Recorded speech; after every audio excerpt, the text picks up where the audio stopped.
करेंगे from 6 to 10 question.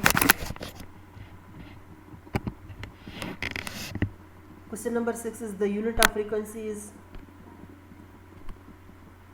Metre, newton, kilogram या hertz.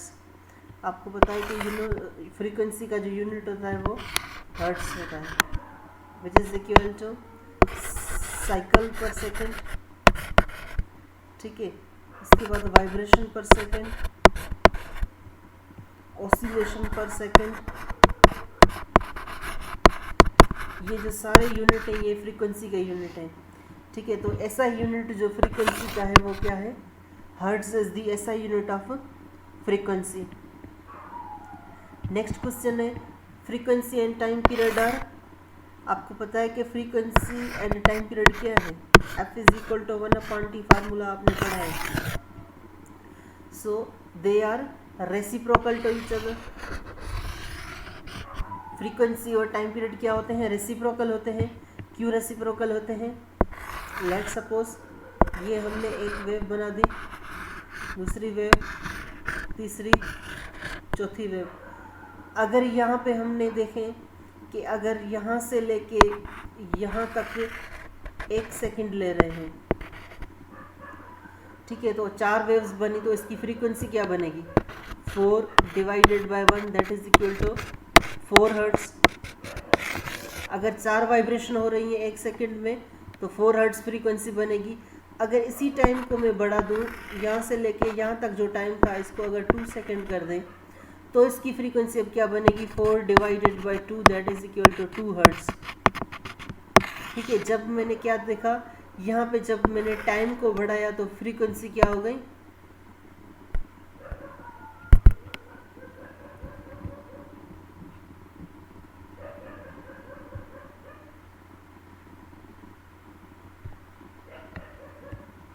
जब टाइम को बढ़ाया तो फ्रीक्वेंसी डिक्रीज हो गई। तो जब टाइम को हमने इंक्रीज किया तो ये चीज़ क्या हो गई? कम हो गई। तो ये दोनों आपस में क्या हुए? रेसिप्रोकल हुए। ठीक है, नेक्स्ट है which of the following does not exhibit simple harmonic motion. इन चारों में से किसका मोशन जो है वो सिंपल हार्मोनिक मोशन नहीं है? अ प्लक्ड वायोलिन स्ट्रिंग। एक स्ट्रिंग जो होती है वायोलिन की वो क्या होती है? वो जो है स्ट्रिंग वायोलिन की वो वाइब्रेट करती रहती है, क्योंकि ये जो स्ट्रिंग होती है, इन स्ट्रिंग्स को हम क्या करते हैं, जब प्लग करते हैं तो ये वाइब्रेट करती रहती हैं। जब वाइब्रेट करती रहती हैं तो म्यूजिकल साउंड प्रोड्यूस करती हैं। तो ये जो हो गई सिंपल हार्मोनिक मोशन की एग्जांपल हो गई। Again a train shunting between 2 terminals. अगर ये 2 ट्रेन के टर्मिनल है, इन दोनों के बीच में डिस्टेंस कितना है? Let's suppose 20 kilometre. अगर यहाँ से ट्रेन जाती है,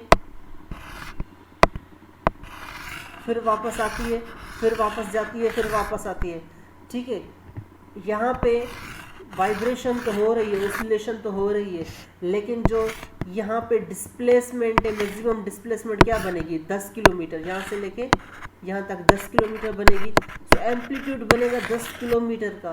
तो इतना बड़ा एम्पलीट्यूड एसएचएम में वैलिड नहीं है। कम से कम 10 सेंटीमीटर, 5 सेंटीमीटर, मतलब जो एम्पलीट्यूड लेते हैं हम, मैक्सिमम डिस्प्लेसमेंट लेते हैं वो 5 से 10 सेंटीमीटर लेते हैं। 10 किलोमीटर बहुत ज़्यादा डिस्प्लेसमेंट हो गई, तो इसी वजह से ये सिंपल हार्मोनिक मोशन नहीं है। और दूसरी चीज़ ये कि जो इसकी एक्सेलरेशन होगी वो डायरेक्टली प्रोपोर्शनल एक्स के नहीं होगी।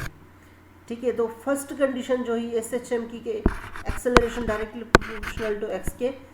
ठीक है, और इसकी जो डायरेक्शन और एक्सेलरेशन की वो हमेशा मीन पोजीशन की तरफ हो। ये थी सिंपल हार्मोनिक मोशन की डेफिनेशन, लेकिन ये जो है यहाँ पे वैलिड नहीं है। सो हम क्या कहेंगे कि ये जो है वो करेक्ट ऑप्शन होगा। अ ट्रेन शंटिंग बिटवीन 2 टर्मिनल्स, इसमें जो है वो सिंपल हार्मोनिक मोशन नहीं होता। सिंपल पेंडुलम आपको पता है सिंपल हार्मोनिक मोशन का एग्जांपल है, and mass attached to a spring when released it is also example of simple harmonic motion. Next question है at mean position during SHM potential energy is maximum and kinetic energy is minimum. Potential energy is minimum and kinetic energy is maximum. Both potential energy and kinetic energy are maximum और both potential energy and kinetic energy are minimum. सो यहाँ पे देखें हमारे पास क्या होगा, potential energy minimum and kinetic energy maximum होती है at mean position. क्यों? क्योंकि यहाँ पे ये लेट सपोज पेंडुलम, ये पेंडुलम की एक्सट्रीम पोजीशन, जब पेंडुलम एक्सट्रीम पोजीशन पे जाता है तब उसकी वेलोसिटी क्या हो जाती है, ये थोड़ी देर के लिए रुक जाता है तो उसकी वेलोसिटी 0 हो जाती है। जब वो मीन पोजीशन की तरफ आता है तो उसकी वेलोसिटी क्या होती जाती है, बढ़ती जाती है। जब वेलोसिटी बढ़ती जाती है, वेलोसिटी मैक्सिमम हो जाएगी मीन पोजीशन पे, तो उसकी काइनेटिक एनर्जी भी क्या हो जाएगी, मैक्सिमम हो जाएगी, क्योंकि kinetic energy is equal to 1/2 mv²। 1/2 भी कांस्टेंट है, m भी कांस्टेंट है, v जो है काइनेटिक एनर्जी डिपेंड कर रहा है v पे। v मैक्सिमम होगी तो काइनेटिक एनर्जी भी मैक्सिमम होगी एट मीन पोजीशन पे।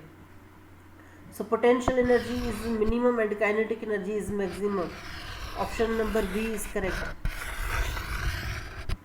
क्योंकि पोटेंशियल एनर्जी यहाँ पे मिनिमम क्यों होगी, पोटेंशियल एनर्जी होती है हाइट की वजह से। Let suppose this is the height of the mass of height of the Bob of pendulum.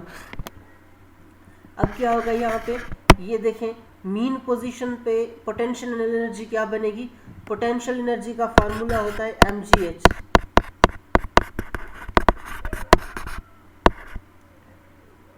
तो यहाँ पे पोटेंशियल एनर्जी क्या बनेगी, m × g। एंड यहाँ पे मीन पोजीशन पे हाइट क्या बन रही है, हाइट 0। सो पोटेंशियल एनर्जी क्या हो जाएगी, मीन पोजीशन पे 0 हो जाएगी। तो पोटेंशियल एनर्जी मीन पोजीशन पे मिनिमम होगी, मीन्स 0 होगी, एंड काइनेटिक एनर्जी क्या हो जाएगी, मैक्सिमम हो जाएगी। The time period of simple pendulum depends on, simple pendulum का जो टाइम पीरियड होता है वो किस चीज़ पे डिपेंड करता है, वो तो आपको फार्मूला पता है, t is equal to 2π√L/g। So यहाँ पे 2 कांस्टेंट है, पाई की वैल्यू कांस्टेंट 3.14, जी भी सरफेस ऑफ अर्थ पे कांस्टेंट होती है 9.8 मीटर पर सेकंड स्क्वायर। बाकी हमारे पास कौन सी चीज़ बची, एक ही क्वांटिटी बची, length. So time period is depends on the length of the pendulum.